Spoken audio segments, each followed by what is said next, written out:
President Trump lands in China and he brought an army of CEOs with him. John Thune says he can't get the SAVE Act passed. South Carolina comes up short on redistricting, at least for now. And Brandon Gill is tapped to lead a new task force on fraud. Welcome to the Sean Spicer Show. Let's get into it. All right, guys, we've made it more than halfway through the work week. Thanks for being here with us. A big show. The president landing in China. And he brought an army of CEOs with us. Elon Musk, Tim Cook, Jensen Huang, the head of NVIDIA. Jensen Huang, by the way, the plane landed to refuel in Alaska, and he's like, hey, pick me up there. Not bad, huh? Hey, I'll just jump on Air Force One. But a lot happening. South Carolina coming up short in the state Senate. I wonder if they're not going to be happy about that in the White House. They were trying to get that Charleston seat that Jim Clyburn has. In the state Senate in South Carolina, which has a Republican majority, a Republican supermajority, didn't do it. The state Senate president, no, says he doesn't want to do it. He doesn't want to do it. I'm sorry if you saw the Indiana movie, my friend. Good things aren't coming your way. I'm just telling you this right now. Apparently, they might try for a special session, but I don't feel good about this, just as a heads up. So South Carolina, which we could get another seat from, this Clyburn seat, this seat that is in violation of the Supreme Court ruling, the Republicans aren't going to try, despite having a supermajority there. And by the way, the House of Representatives in South Carolina passed it 87-12. So there's a will there among South Carolina representatives. It's just the state Senate Republicans, led by their majority leader, won't do it. We got a lot to break down on all of this. Plus, so much more happening. As I mentioned, the president's Trump is landing in China. We'll talk about that agenda. Plus, John Thune, the majority leader, just says the votes aren't there for Save America. Sorry, Charlie. But in good news, Brandon Gill of Texas, who I think is one of the most articulate guys, he's young, but man, this guy acts like a seasoned legislator. He's been there. Every time a witness comes in front of him, I get a little freaked out. But they announced this new task force on fraud, which I think is a great idea. Why did it take so long for this? You guys have heard me talk about, I don't get it. DOGE was a huge success. Maybe not in terms of some of the optics, but most people care about how much money is getting blown. Anyway, this is Brandon Gill. This is them announcing this task force. Take a listen. The American people are sick of seeing their tax dollars wasted and seeing government organizations or nonprofit institutions, colleges, businesses abuse the American people. And that's what we're going after with this task force. But what we found with this Ohio fraud scandal is that we've got what we believe to be billions of dollars that have been defrauded from American taxpayers that should have been going to benefit the American people. And instead, we're being laundered through a wide variety of shell companies that were acting as intermediaries to facilitate payments to organizations that weren't providing any type of health care. Ostensibly, this was going towards companionship services where we can't even verify that the services were actually provided, where there was no verification that the people providing these services had any medical training whatsoever, and there were no caps on the spending for these programs. And again, this is billions of dollars, and this is what the American people are sick of, and what we're going to work hard and diligently to put an end to with this task force. Now, look, I love this. First, we had the Leering centers in Minnesota that Nick Shirley exposed. I mean, honestly, it was so bad that they couldn't even spell learning correct. Shell companies that were getting millions, if not billions of dollars in money for daycare with no kids. They didn't even hide it. It was a joke. You saw those videos of Nick Shirley going in and out of buildings where it's just door after door after door, no kids. And it was, how long has this been going on?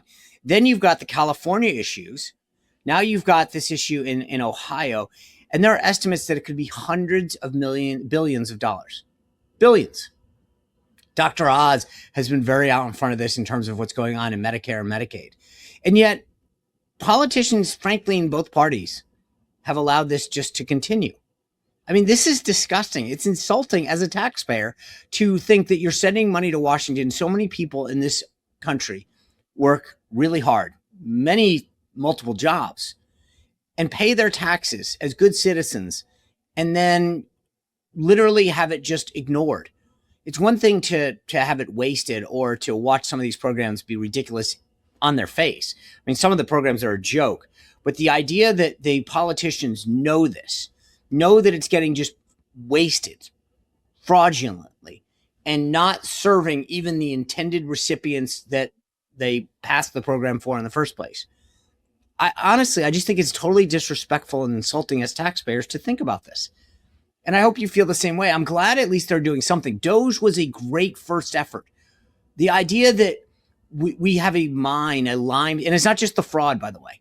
And that's the thing that sometimes we get caught up on. It's not just the fraud, it's the inefficiencies.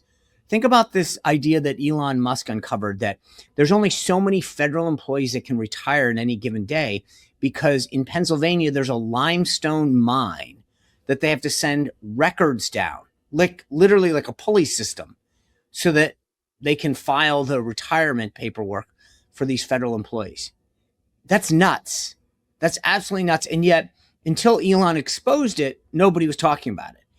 And you got to wonder how many examples, how many departments, how many agencies is this happening every day? Every day. And yet, and again, we're not talking pennies on the dollar. It's not like, oh, there's 5 pencils that got thrown out. This is literally billions of dollars. People scamming the system knowingly, and no one's doing a damn thing about it. I'm happy that at least we're getting to this point. And I think one of the things that excites me is that Brandon Gill is leading this effort. Now, he's young, he's new to Congress, but I got to tell you, I love when this guy questions witnesses. Have you ever seen this? When he gets a witness before one of the committees that he sits on, I always feel bad for that witness. I really do, because I'm like, oh, you're about to get it. And I'll give you an example. This is an exchange in April of this year between him and a woman by the name of Jessica Waters. She is a law professor and she's an abortion access advocate. And there was this moment that went viral with Brandon Gill. I want to play it for you. Take a look. You're an advocate for abortion, for abortion policy. What's your favorite type of abortion? I am an advocate for patients having access to the full realm of reproductive health care. But do you have a preferred method of abortion that you like? I do not. Let me read through a couple different methods, and I want to get your take on how much you like these. The first type is called a suction abortion. This is when the cervix is dilated and a strong suction, 29 times the power of a household vacuum cleaner, tears the baby's body apart and sucks it through the hose into a container. Do you prefer that method? I stand by my former testimony. That sounds kind of gross, doesn't it? Sounds pretty gruesome. Do you agree? It does to me. I stand by how I answered your question fully and accurately. Okay, what about this one? This one is called dilation and curettage.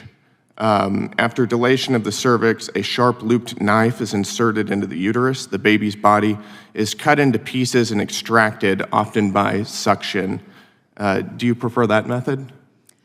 What I believe we are here to talk about today is the FACE Act. We are not here to talk I'm about the asking you, you're a pro-abortion abortion. advocate. I'm asking if you prefer the dilation and curettage method. I am an access to reproductive health care advocate. You don't want to talk about abortion itself. Why is that? I would prefer to talk about the reason that the committee called the hearing. Is it because it's uncomfortable to talk about? I would prefer It should be uncomfortable. I would prefer, if you would let me finish my statement, to talk about the Freedom of Access to Clinic Entrances Act, which is what I was asked to come We're talking about what that here access to talk about. gets. How about this one? It's called dilation and evacuation. Forceps are inserted into the uterus, grabbing and twisting the baby's body to dismember him or her. If the head is too large, it must be crushed in order to remove it. Do you prefer that method? I would prefer to talk about the reason the hearing was called and the basis of my expert testimony. It's uncomfortable to hear this, isn't it? It is. I think it is, because it's barbaric and evil. How about this one? It's called the saline injection. It's when a 20% salt solution is injected through the mother's abdomen into the baby's amniotic fluid. The baby's skin is burned off. The baby ingests the solution and dies of salt poisoning, dehydration, and hemorrhaging of the brain. Do you prefer that method? I would prefer to talk about the subject of the hearing. This is the subject of the hearing. This is about protesting. All right. I mean, you get the point here. And he does this over and over and over again. A witness comes forward. He questions them on the grants that they've taken, the positions, the comments that they've made.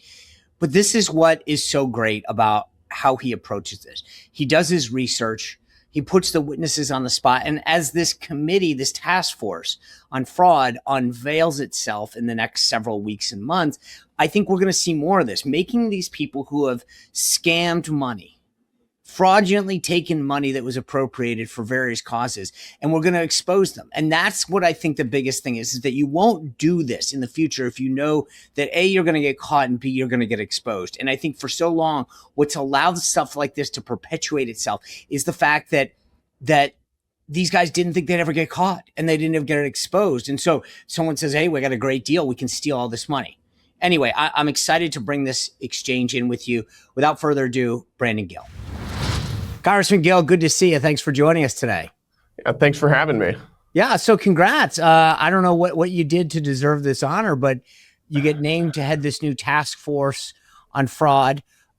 Before we even get into the nature of it, how did this come about? Well, I think that the Oversight Committee is probably the best mechanism for investigating either governmental abuses or abuses within civil society that run contrary to the Constitution. And what I think Chairman Comer wanted to do was focus the committee, have a task force specifically designed to focus on going after specific types of abuse. So that's things like the Ohio Medicaid fraud, which we are just now launching a formal investigation into. Just last night, we sent letters requesting documents and information and communications from the Ohio Medicaid Agency, as well as the Bureau of Program Integrity, just as an example.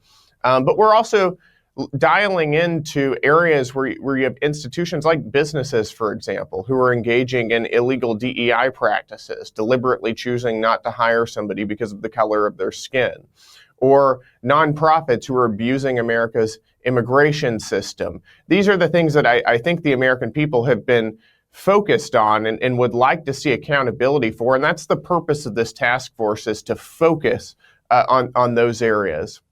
So walk me through how this is going to work. Like, you obviously sit on the Government Reform and Oversight Committee. Like, how is this separate? Are you guys going to have hearings? Is it letters? Is it just staff work? Like, what should we expect out of it? So this is a task force, a subset of the Oversight Committee, and it's going to work just like the committee regularly does. So we have full investigatory authority. We have the ability to subpoena people. We have the ability to request documents and information, to subpoena documents. We have the ability to hold large public hearings, and we intend on using every single tool at our disposal to go after people who've been abusing the American people. So we have every authority that any other committee or subcommittee on the Oversight Committee has. And like I said, we intend on using that. Obviously, the big prize right off the bat is this Ohio Medicaid fraud. But like, is this, I guess the thing that's weird to me is that, like, why has it taken this long, right? Nick Shirley exposed this, at least in Medicare. I got to believe Dr. Oz has been calling this out too. Like, why is it taking this long for Congress to respond? Well, I'll say a couple things there. The first is that for a long time, historically, we didn't actually have transparency into Medicaid payments. It wasn't until about a year ago, whenever DOGE actually published and released publicly Medicaid payment receipts. That allowed investigatory reporters and people like that to jump in and actually comb through this information. And that's when a few months ago you saw Nick Shirley, for instance, blew the whistle on the Medicaid fraud in Minneapolis, done predominantly by the Somali community. This is separate from that. This is in Ohio.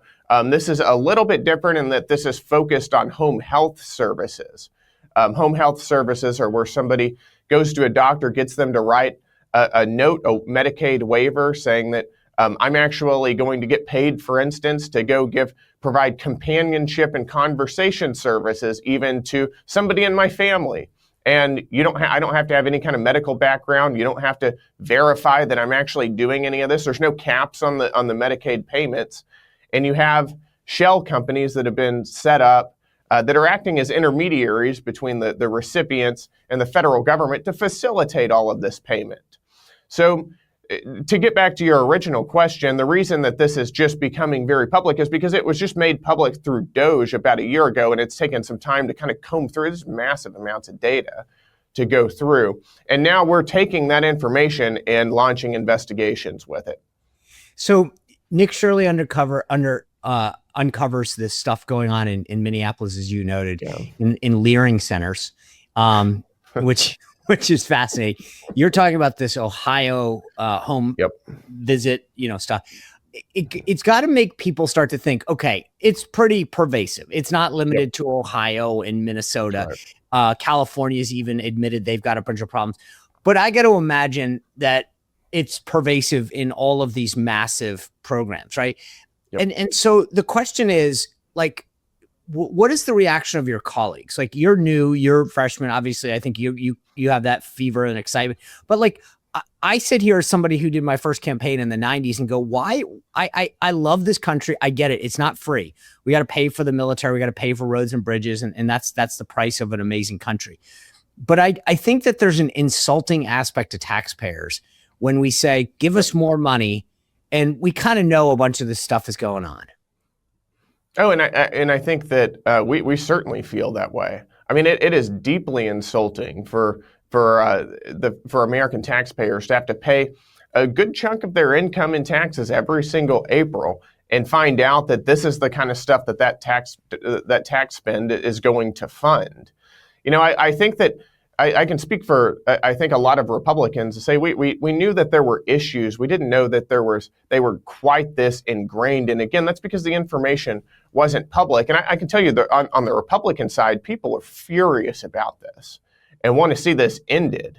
This is, contrary to everything that we ran on, that we want to, that is part of sort of the conservative platform. And that's why I think the president and the vice president are taking this extremely seriously. That's why we are taking it seriously in Congress and set up this task force specifically to go after this. Now, I can't say the same thing about the Democrats, our friends on the other side of the aisle, because I think they see a lot of these massive programs as ways to essentially buy off votes. I mean, that's what you saw in Minneapolis, which is you had state governments run by Democrats who basically deliberately looked the other way as they knew taxpayers were being defrauded because they wanted to have kind of an implicit bargain with the Somali community that you vote Democrat and we'll allow you to make millions of dollars, if not billions of dollars, off of this fraud. And that was kind of the deal. That's the kind of stuff that we're putting it into. You talk about what's going on in the Somali community in particular, right? You talked about $250 billion in Ohio. Just let this think in for everyone who's listening. $250 billion in Ohio alone in that one area you just touched, okay?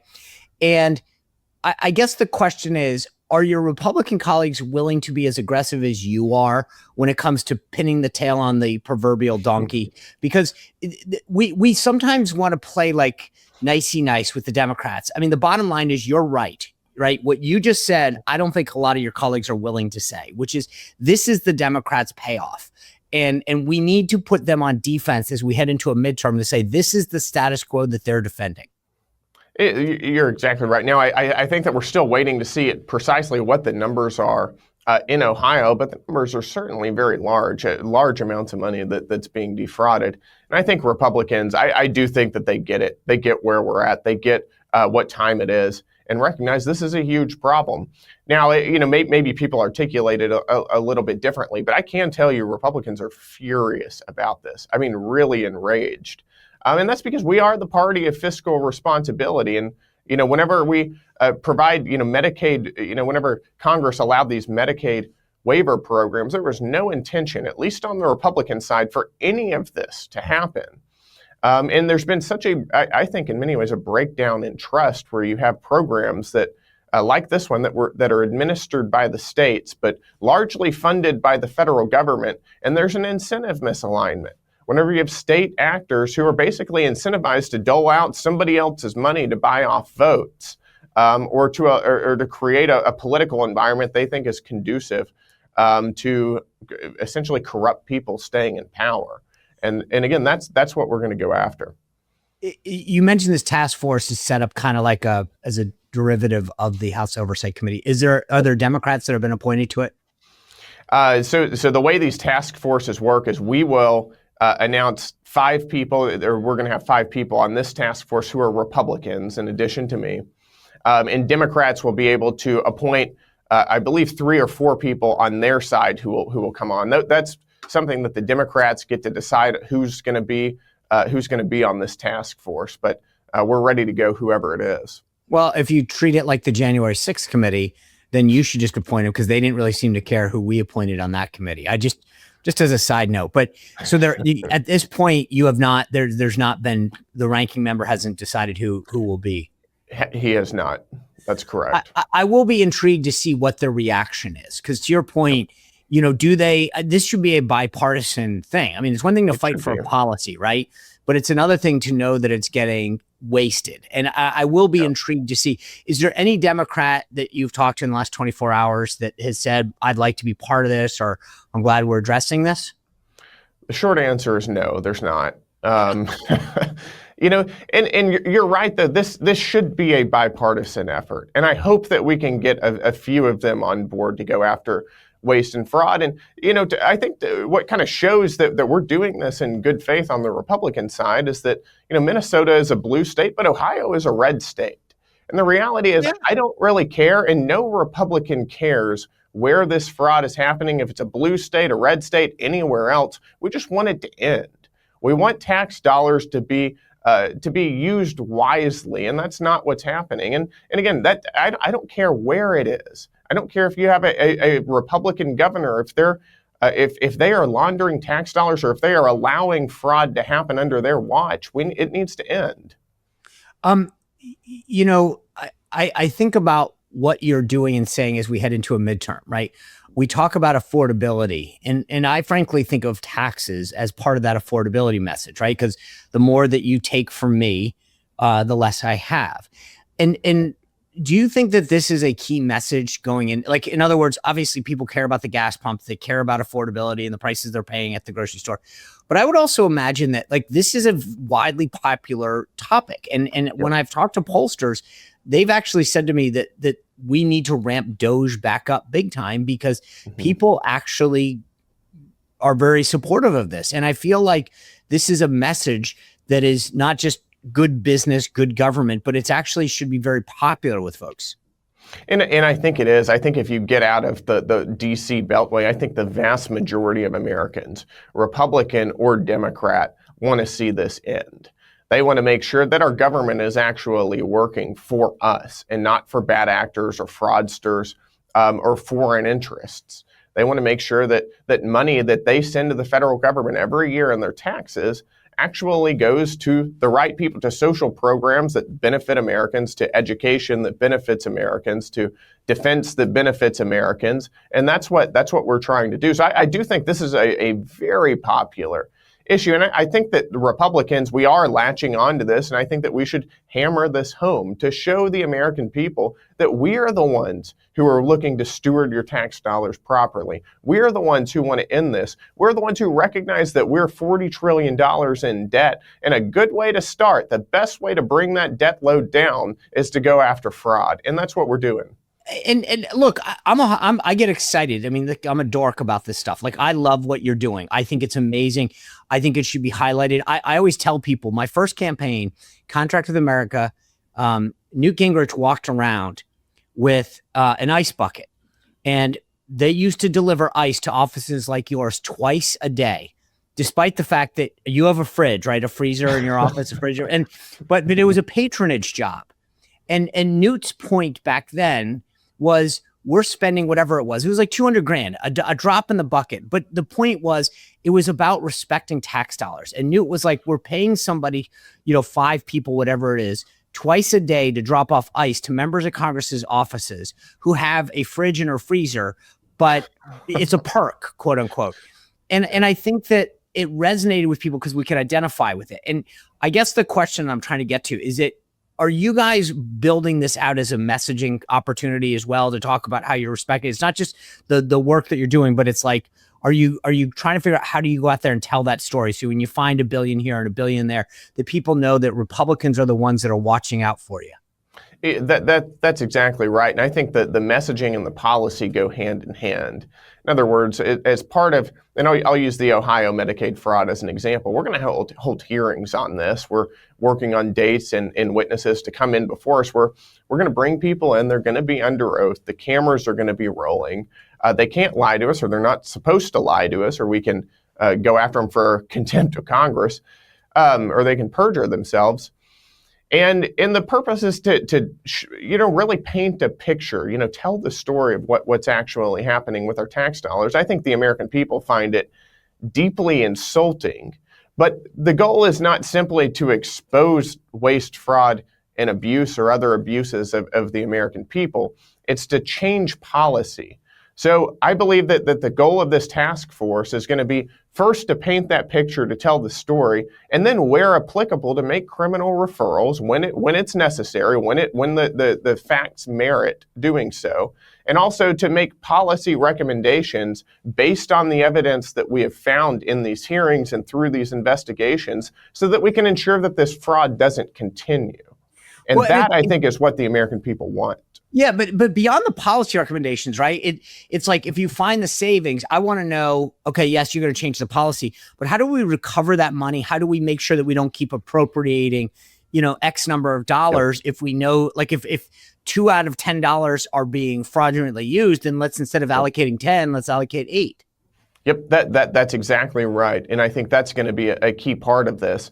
And, Democrats are going to turn around, and what they're going to do is they're going to say, because they're going to make this hyper political. I hope not, but I expect them to make this very political and try to say that Republicans are, trying to cut Medicaid. We are literally trying to shore up Medicaid by cutting the fraud out of the program so that it actually works for the people that it was designed to work for. And that I think is going to be the political fight. But, whenever we can expose this and message it clearly, I think the American people are going to be with us because they do find this deeply insulting. I agree with you. Now, if someone's listening right now and says, hey, I worked in contracting for the federal government, or I was a recipient, or I saw, what do you want them to do to share that information with you? Yep. I reach out to our office and let us know. Because these are, if you have seen something that is, improper contracting, or money that has been given out from the federal government or from a government program, whether it's to an NGO to any entity, we would like to know about it if it has been done improperly, because these are the kinds of things that we're investigating. Okay. I was excited when you got this assignment because I do love watching you in these hearings. You're young. I say that not because I actually am amazed at how you come in and you're one of the most effective questioners, bar none. And so I say that not because I shouldn't have even phrased that the way I did, because it's not that you're young, you're new to Congress, and yet you have become one of the go-to people. If I were a witness in front of a committee, I'd be scared if Brandon Gill was on the committee. How did you come to the style? Is it that you just research it? You have a really good staff? I mean, you of all the people on the committee, when it's your turn, I tune in because I'm like, I want to hear you're about to destroy a witness. What is it? What's your approach? How did you kind of develop this line of questioning? Well, I appreciate that. We spend a lot of time preparing for. I mean, this is our job as members of Congress. This is a core part of it. It's not just showing up on the floor and sticking our voting card and voting, which is a big part of it. But it's also running these investigations and doing committee work. And I take that extremely seriously. We've got a phenomenal staff who work on this. So whenever we have witnesses come in to testify before committee or that we're going to question, we make sure that whenever I show up there, I've done my homework. We know the things that the witnesses have said publicly, their stances. We know the things that they have done, and we're going to ask them about it. And I think that the goal is to do so in a straightforward and clear and black and white way that really, I think, highlights the things that we're trying to go after, whether that's abortion or whether it's fraud or whether it's Sharia law or immigration abuse or anything else. We want to make things clear. And I think, Washington is a place where it's very easy to get caught up in whether it's euphemistic language or just vagaries. And I think the American people want to see representatives who can kind of cut through the nonsense and get to the heart of the issue, and that's what we try to do. Okay. Congressman, I appreciate you being with us. Best of luck on this committee. As I said, I was excited that you got announced to lead this because I've very, very admiring of how you've approached this job, how you've called out witnesses. So I wish you the best of luck. And if you ever want to come back and expose any of this fraud, you've got a venue. Well, thank you. I appreciate that. Thanks for having me. Of course. All right. God, I got to love this. And just, I'm a little excited. As I mentioned to Brandon, he's going to do so great. And I want to just give you one more small snippet of what I'm talking about when I say, and I told him how much I think he does a great job on these witnesses. Take a listen to this one. This is another great example. I can't even say this without laughing. Adapting an LGB plus inclusive teen pregnancy prevention program for transgender boys. I can't even say this without laughing. Do you think that is a useful form of our tax spend? I am not familiar with that grant, but I think bench research, government investment in scientific and pharmaceutical teen pregnancy research. for transgender boys. Do you think that is a useful spend of our tax dollars? I think government investment in all kinds of scientific research is of the utmost importance. Including pregnancy prevention for transgender boys. Okay. I mean, do you realize how stupid that is? And the woman, if you're listening on the audio, you might not be able to see, the woman's kind of grimacing. She knows that she can't defend this. And I mean, like, seriously, you want to talk, you're going to have a grant to talk about dudes getting pregnant. I can save you the money. We know it's being wasted. We know it's fraudulent. We know it's stupid. This is just a big payoff to the left, as he noted earlier. I mean, I don't know, maybe even through all my years of doing this, that there's a level of there's no way that you can honestly think that people won't call this out. But they've gotten away with it on the left. And the media, let's be honest, don't call it out either because it's their buddies, it's their friends. They cover it all up. So anyway, I say all that, just this is ridiculous. And this is what we're up against, though. This is the stuff. But at least he's the right guy to do this. And I hope, as I mentioned, not just the issue, not just because it's good government, not just because it's a waste of tax dollars, but I hope that it actually yields some savings. And that I hope that we put, politically speaking, Democrats on defense on this. This is their system. This is what they perpetuate. This is what they defend. They're asking you and every other voter out there to work harder and longer to allow your money to be spent this way. And if put back in charge, this is the kind of stuff, this is probably the tip of the iceberg of the stuff that they will do and defend. So if nothing else, this is what we need to go out and make sure that we are fighting. And I'm glad that Republicans are doing this. And I hope that politically speaking, they see the light in this because there should be more of this. That's my 2 cents on this. Anyway, the president took off for China this morning, or excuse me, landed in China this morning. He had a bunch of CEOs on board. Tim Cook from Apple, or now I guess formerly Apple, or not formerly Apple, but I don't think he's the chairman anymore. Elon Musk back on the plane. That's pretty cool. I mean, they've had quite a little relationship that Elon's there. Jensen Huang is the CEO of NVIDIA, that big chip maker. This should be good. You're bringing a bunch of folks out there who need China, but also benefit China. So hopefully this helps make the case and gets us some more deliverables. It's interesting. One of the big government officials riding along, Marco Rubio, who ironically was being sanctioned by China, now on the trip with them, a critical player over there. Stephen Chung, my old buddy in the comm shop there, posting this photo of Marco on the plane, and it didn't go unnoticed. Another Marco meme that he seems to be wearing the same track outfit, sweatsuit outfit that Nicolas Maduro was wearing. I mean, Marco almost can't do anything these days without creating a meme and making the internet go nuts. By the way, it is funny, just for those of you who have an interest, when you're doing these long trips, and China's about 12 to 13 hours from DC, you get on Air Force One, the plane gets going, and generally speaking, everybody changes because, the president, his idea of changing is taking his jacket off. He's always buttoned up and but he'll take his tie off on the plane, but he's always business ready to go.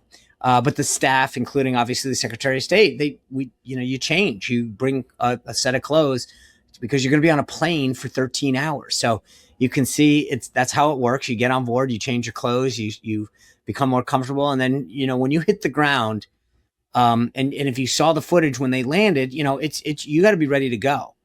And the president obviously ready to go, but he's got his own cabin, so he can truly get ready. But everyone else, you got to be switching back into your suits and ready to hit the ground running, because this president, he doesn't just relax. Anyway, the president was previewing his trip. Take a look. President Xi as it relates to the Iran war? Well, I think number one, we're going to have a long talk about it. I think he's been relatively good, to be honest with you. You look at the blockade, no problems. They get a lot of their oil from that area. We've had no problem, and he's been a friend of mine. He's been somebody that we get along with, and I think you're going to see that good things are going to happen. This is going to be a very exciting trip. A lot of good things are going to happen. Mr. President. And we talks about a lot of these good things are going to happen. Obviously, affordability, the economy, all these things are critical right now, not just because it's an election year, but they're good for our country. So let me just give you some of the kind of things that we're talking about. China said that they're going to purchase a bunch of planes, Boeing planes, which is important. That's a big, big market for us here in America. Boeing employing a lot of folks. Kelly Ortberg, the CEO of Boeing, is going to be there. Now, again, you buy a Boeing plane, a 747, a 737, a 777, that's a lot of jobs. And so this is a big deal. How many people are going to be there? These other CEOs, this is a big part of this. They're going to want to announce big deals. Our farmers are really looking forward, I think, and hoping and praying and betting on China buying more soybeans. Obviously, this is important for this huge Trump base, this folks in the Midwest that have been very important to the Trump coalition, the ag community, Trump breaking down barriers, not just in trade around the world, but obviously China is a big purchaser of soybeans. So this is extremely important. Then you talk about the political nature of this. Iowa has got a race. They got a governor's race. They got a Senate race out there, right? And this is going to be a big deal. If those farmers are excited, they feel like the Trump agenda is helping them, helping push it forward, then I think that's a positive thing. So I think this is going to be important. China needs semiconductors, and Cristiano Amon, the CEO of Qualcomm, and Sanjay Mehrotra, the head of Micron, will also be there. So these are big, big players in the game that are going to help President Trump get something for the United States. But again, it's a win-win. China needs some of these things. We need a lot from China. So I think there's a lot of concerns that the Americans have, rightly so, about what's going to happen in Taiwan. U.S. automakers are worried, but we can gain a ton here. And I will be very interested when the president takes off.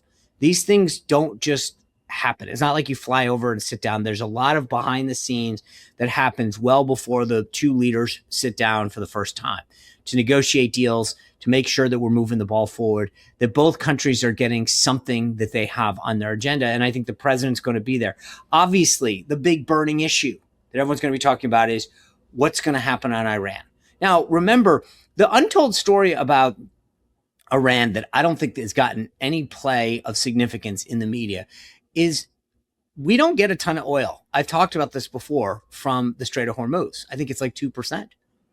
We are largely relying on ourselves. We make plenty of oil here in America. They refine a lot of oil, use a lot of oil, but guess who doesn't? Guess who needs oil? China. They get a lot of their oil from where? Venezuela and out of the Strait of Hormuz. So they actually have a big deal. They can receive nearly 50% of their imports through the Strait. And they've got a diverse group of countries that they buy from, but largely Iran is a major player in there. They need the Strait of Hormuz open. So getting this strait open, getting an end to the deal is an important thing. And I think as the week progresses, this China trip could be very instrumental, not just for our economy, not just for jobs, not just for economic growth, but also in the midterms. Because as I mentioned, you got a lot of investment that's happening, a lot of jobs on the line. You think about where these jobs are in critical places. As I mentioned, Iowa, in terms of the ag community, and parts of the Midwest are going to be important. So understanding the significance of this trip is important, not just when it comes to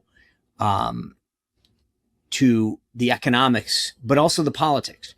I mentioned at the beginning this redistricting effort, which, by the way, 10 days ago, everyone on the media was poo-pooing the effort. And here we are now, Florida adding 4 seats, Virginia 4 seats moving back in our direction. We picked up 1 in Alabama, 1 in Louisiana. But last night, an interesting development, the state Senate in South Carolina, as I said at the beginning, pushing back and saying no. Now, here's the significance.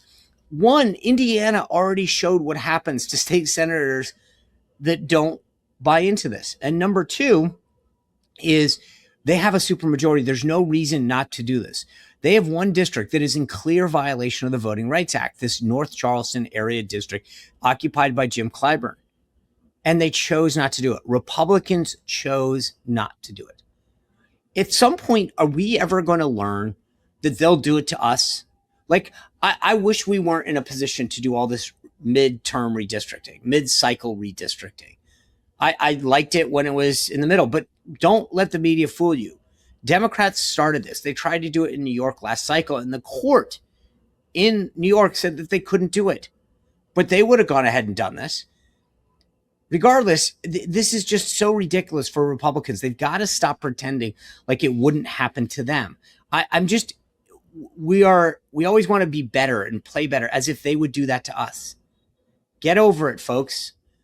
And speaking of that, you've got John Thune in the Senate right now saying that they can't move the Save America Act. Take a listen. Where do you stand on that currently? Would you reconsider getting rid of the filibuster to get it across the finish line? We don't have the votes to get rid of the filibuster.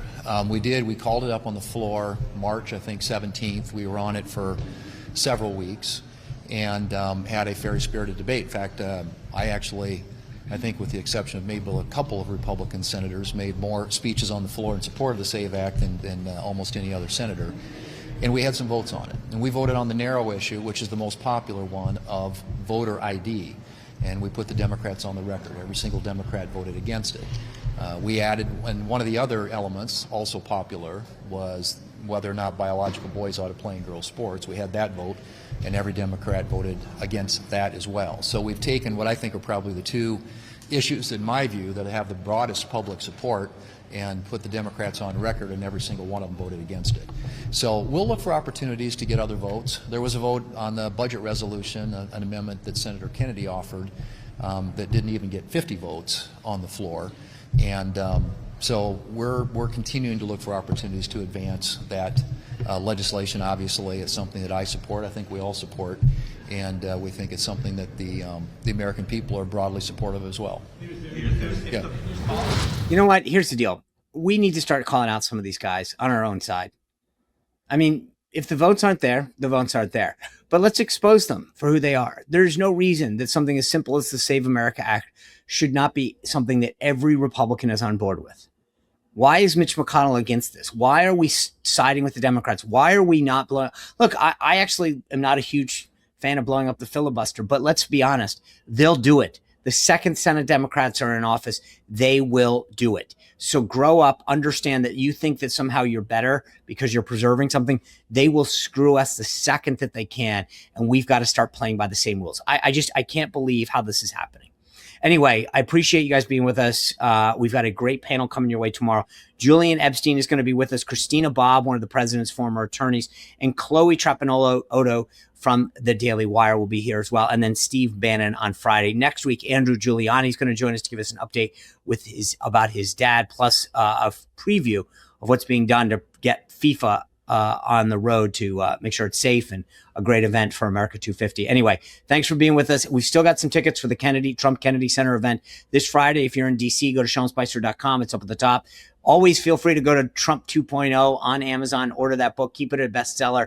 Thanks for all your support. We'll see you back here tomorrow on the Sean Spicer Show.